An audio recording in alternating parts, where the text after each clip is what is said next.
Gusto mo ba na siya ay maging takot na ikaw ay mawalay sa kanya at halos mababaliw siya sa sobrang pagmamahal niya sa iyo?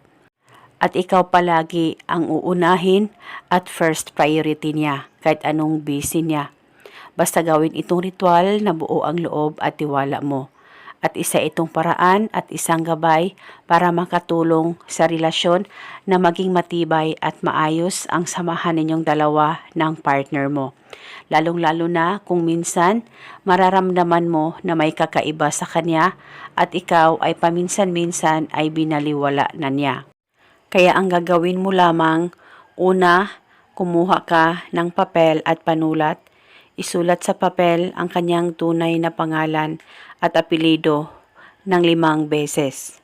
At sa likod ng papel ay isulat mo, ikaw ay matatakot na ako ay mawalay sa iyo. Isulat mo lamang ito ng 1 beses lamang.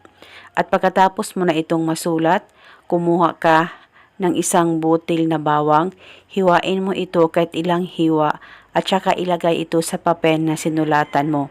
At maglagay ka rin ng kaunting asin. At pagkatapos ay sabay nyo pong balutin ang bawang at ang asin sa papel. At nang mabalot mo na, ilagay ito sa ziplock o plastic. At itago ito sa safe na walang makakakita at makakaalam. Pwede mo rin itong dalhin kahit saan ka man magpunta. Wala na po kayong kailangan pang banggitin o ibulong na spell, basta gawin itong ritual na tama ang pagkagawa mo. At paniguradong matatakot ang partner mo na ikaw ay mawalay sa kanya. At habang buhay, mamahalin kanya.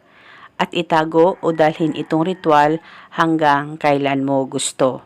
At eto muna sa ngayon, maraming salamat po sa panonood. May God bless us all.